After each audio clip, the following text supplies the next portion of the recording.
जय Hind. Smart topper में आपका बहुत बहुत स्वागत है। तो बच्चों कैसे हैं आप लोग? उम्मीद करते हैं आप अच्छे होंगे, स्वस्थ होंगे और मज़े में होंगे। तो बच्चों हमने दो चर वाले रैखिक समीकरण युग्म के इस वीडियो सीरीज में बहुत सारी बातें सीख ली हैं। सबसे पहले वीडियो में हमने आपको बतलाया कि दो चर वाले रैखिक समीकरण क्या है और वो किस कॉन्सेप्ट पे चलता है, ठीक है। दूसरी वीडियो में हमने ग्राफीय विधि के द्वारा उसको हल करना सिखलाया था आपको, और तीसरी वीडियो में हमने लुप्तीकरण विधि या विलोपन विधि के बारे में आपको बतलाया है। आज हम इस वीडियो सीरीज में प्रतिस्थापन विधि, जो बहुत ही इंपॉर्टेंट ये भी है, प्रतिस्थापन विधि या बाई सब्स्टिट्यूशन मेथड के द्वारा हम दो चर वाले रैखिक समीकरण युग्म या दो चर वाले घातीय समीकरण के हल ज्ञात करना सीखेंगे। तो आप एंड तक हमारे साथ बने रहिए। आज आप प्रतिस्थापन विधि को बिल्कुल अच्छी तरह से सीख पाइएगा, ठीक है। आइए देखते हैं। लेकिन बेटा सबसे पहले हम आपसे अनुरोध करेंगे कि आप हमारे चैनल पर यदि नए हैं तो हमारे चैनल को सब्सक्राइब कर लें, लाइक करें और अपने दोस्तों के साथ शेयर करें, ठीक है। तो आइए बेटा आज हम लोग सीखने वाले हैं प्रतिस्थापन विधि या बाई सब्स्टिट्यूशन मेथड। प्रतिस्थापन विधि से हमें दो चर वाले समीकरण के हल करना है, ठीक है। तो उसके लिए बेटा देखिए नाम में ही छिपा हुआ है प्रतिस्थापन। प्रतिस्थापन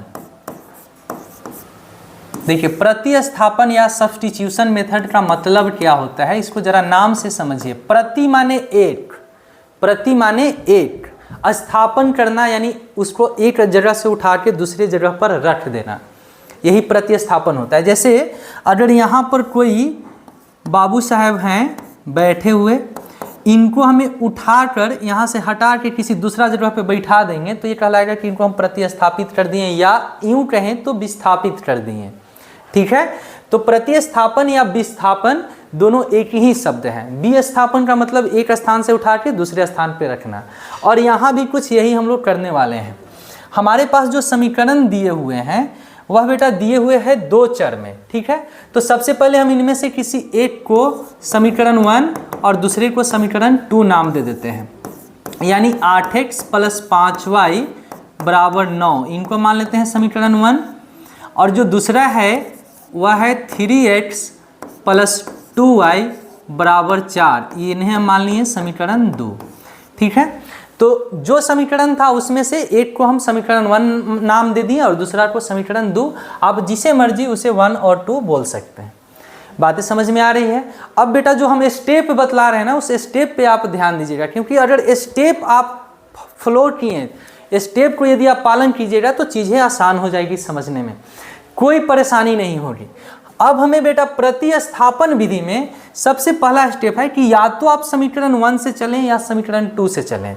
ये आपकी अपनी आज़ादी होती है, आपकी जो मर्जी उससे आप चलिए। या तो समीकरण 1 से चलिए या समीकरण 2 से चलिए। आप बोलिए हम समीकरण 1 से चलें या 2 से। चलिए हम देखते हैं कि हम समीकरण 1 से चलते हैं। तब हम लिखेंगे समीकरण 1 से, समीकरण 1 से। तो बेटा समीकरण 1 से हम चलें तो समीकरण 1 मेरा कितना है, 8x + 5y = 9, ये अपना समीकरण 1 है। यहाँ पर चलने के लिए किसी ने कहा था क्या? कोई हम पे दबाव दिया था? कोई दबाव हमारे ऊपर नहीं था, हम अपने मन से चुने हैं समीकरण 1। हमारी मर्जी, हम 2 से भी चल सकते हैं। तो यहाँ लिखेंगे समीकरण 2 से और फिर समीकरण 2 उतारेंगे, ठीक है। अब इसके बाद भी बेटा आपकी एक और भी मर्जी यहाँ पर चलने वाली है।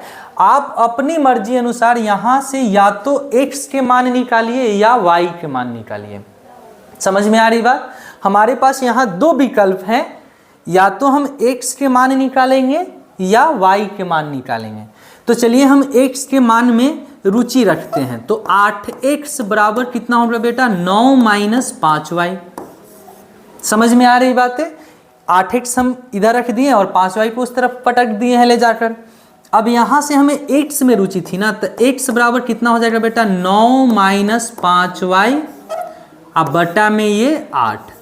ये जो है बहुत इंपॉर्टेंट चीज़ है। यहाँ से हम x की मान निकाल लिए हैं। क्या मान निकालें बेटा? x का मान जो है वह हम निकाल चुके हैं। किसके पदों में? y के पदों में निकाले हैं। इसको हमें मान लेना है समीकरण 3। इसको हम मान लेते हैं कि समीकरण 3 है। आइए फिर से हम इतना तक आपको समझाएं। सबसे पहले बेटा समीकरण हम नाम दे देते हैं, किसी एक को 1 देंगे, किसी दूसरे को जो बचा उसको 2 दे देंगे। अब यहाँ से हमारे पास दो विकल्प है चलने के लिए, हमारी मर्जी जो हम चुनना चाहते हैं वो विकल्प चुनेंगे। हमने चला समीकरण 1 से, आपकी मर्जी, आप 1 से ना चलें तो समीकरण 2 से भी चल सकते हैं, ठीक है। तो हम अपनी मर्जी अनुसार समीकरण 1 को उतार लिए। अब यहाँ पर भी हमें दो रास्ते मिलते हैं, या तो x के मान निकालना है या y के मान निकालना है, ठीक है। कोई दबाव नहीं है अपने ऊपर।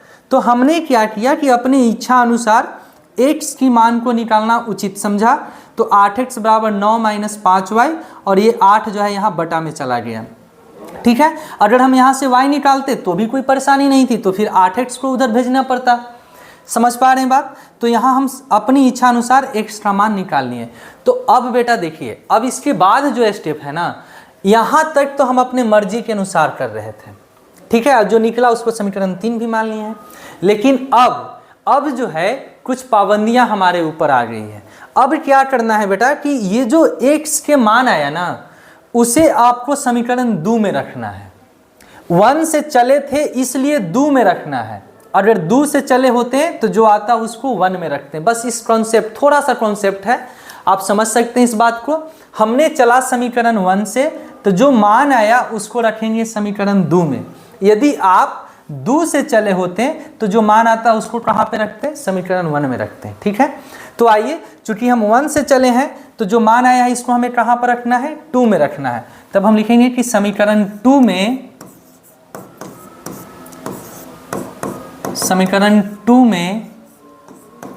क्या चीज का मान आया है बेटा, x का मान आया है। तो लिखेंगे कि x का मान रखने पर, x का मान रखने पर अगर आप यहाँ y निकाले होते तो हम लिखेंगे कि समीकरण 2 में y का मान रखने पर। कोई परेशानी नहीं है। अब हम इसके लिए समीकरण 2 को उतारेंगे। तो समीकरण 2 अपने पास कितना था, 3x + 2y बराबर 4, 3x + 2y बराबर 4, ये समीकरण अपना 2 था, ठीक है। अब ये समीकरण में हमें x का मान इतना रखना है। तो देखिए 3 और x का मान कितना है बेटा, देखिए तो 9 - 5y बटा 8, 9 - 5y अब बटा में 8 अब प्लस 2y बराबर 4। समझ रहे बात। अब इनको हम हल करेंगे तो ये गुना करेंगे तो 9 तिया 27 - 5 तियाई 15y अब बटा में कितना है बेटा 8 अब प्लस 2y बराबर 4। नीचे मान एलसीएम ले लेते हैं। अब तो ये एलसीएम कितना आएगा 8, तो ये 8 से 8 कैंसिल, तो 1 से तो ये गुना होगा। तो ऐसे ही भीम के जोड़ बना रहे हैं बेटा, आप जानते हैं ये सब सारी बातें। अब प्लस ये 1 से 8 में तो 8, 8 दूनी 16y अब बराबर यहाँ 4, ठीक है। कोई परेशानी नहीं होगी।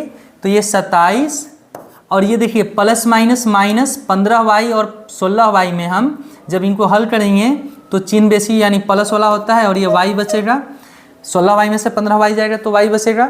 अब बराबर ये नीचे वाला बेटा यदि क्रॉस मल्टीप्लिकेशन कर दें तो 8 चौक को 32, तो यहाँ से y बराबर आएगा 32 - 27 यानी y बराबर कितना आया बेटा 5। देखिए y का मान तो अपना आ गया है। अरे बेटा हल करने का मतलब है कि x और y का मान निकालना है, जिसमें हम x का मान तो निकाल चुके हैं, y का मान तो निकाल चुके हैं। अब हमारे पास ये y के मान रखने के लिए टोटल 3 समीकरण मिले हुए हैं, समीकरण 1, समीकरण 2 और समीकरण 3। हम चाहें तो इन तीनों समीकरण में किसी समीकरण में हम y का मान 5 रखेंगे तो x का मान हमारा मिल जाएगा। लेकिन सबसे आसान है कि आप समीकरण 3 में रखिएगा। समीकरण 3 में रखने से आपको आसानी से मिल जाएगा y का x का मान, ठीक है। तब हम क्या लिखेंगे कि समीकरण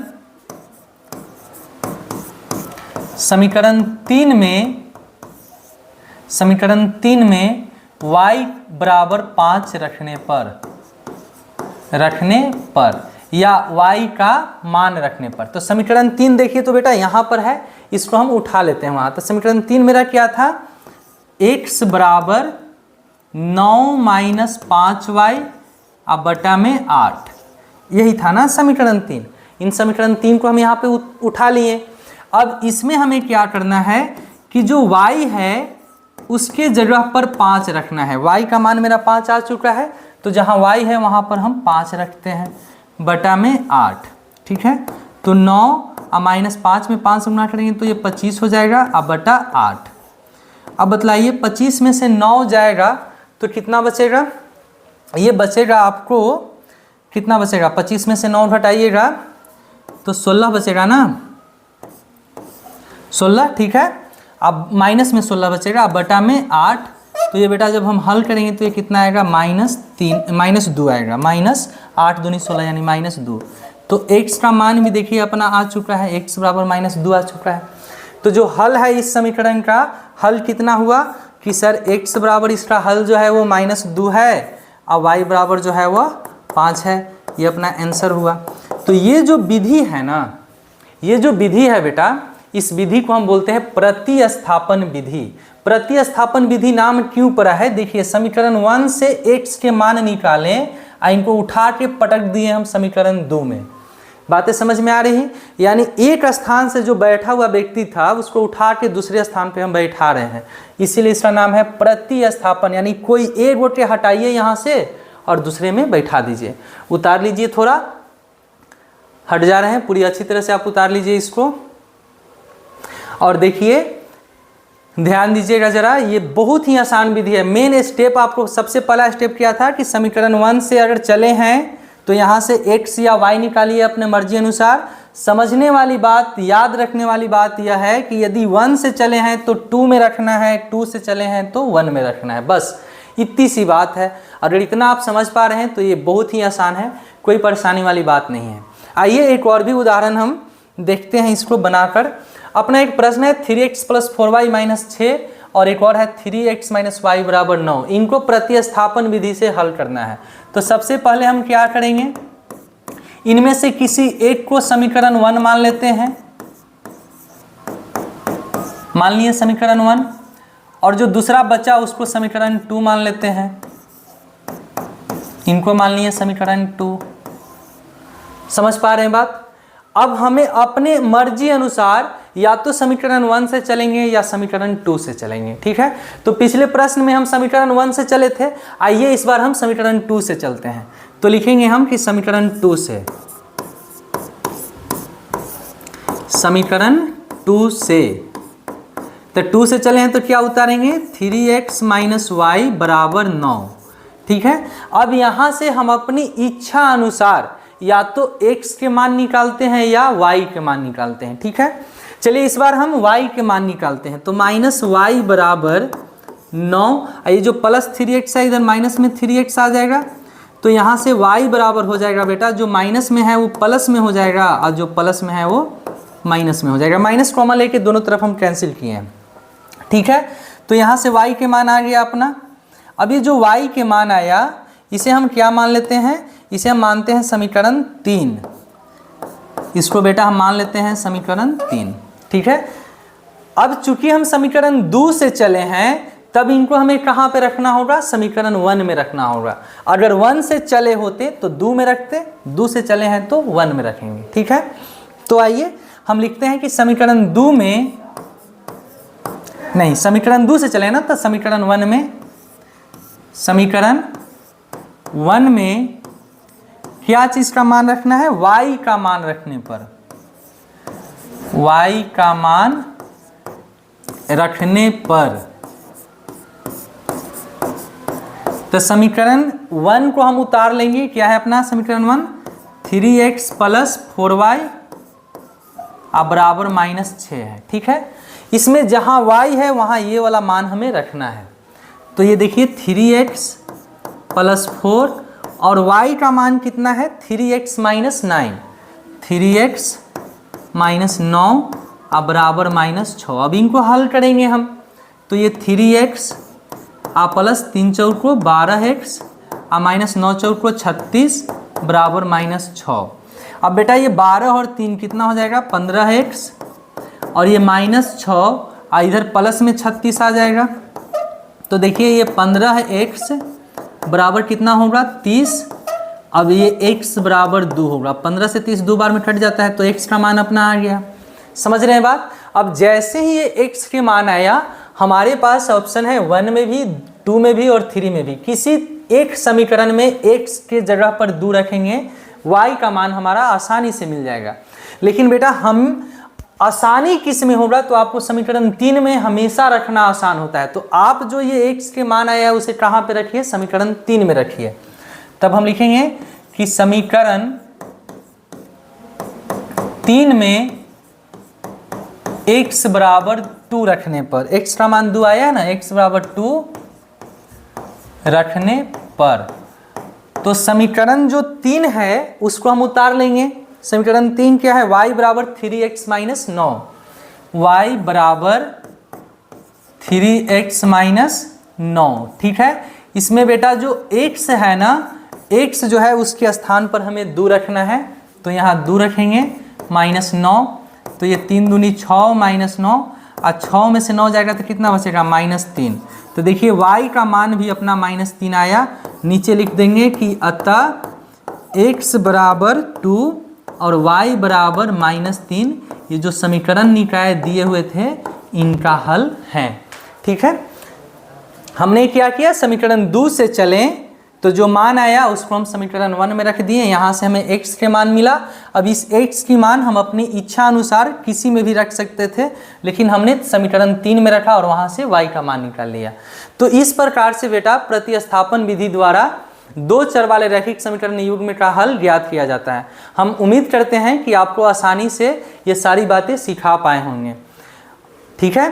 पिछली वीडियो में हमने देखा था कि किस तरह से लुप्तीकरण या विलोपन विधि को हल करते हैं, और गणाफीय विधि भी हम लोग सीख चुके हैं, ठीक है। अब अगली वीडियो में बेटा हम लोग ब्रजगुणन विधि के द्वारा 2 चर वाले रैखिक समीकरण युग्म का हल करना सीखेंगे। आप मेरे साथ इसी तरह से बने रहिए और आप हमारे चैनल को सब्सक्राइब, लाइक और शेयर अवश्य करें। मिलते हैं अगले वीडियो में, तब तक के लिए धन्यवाद। जय हिंद।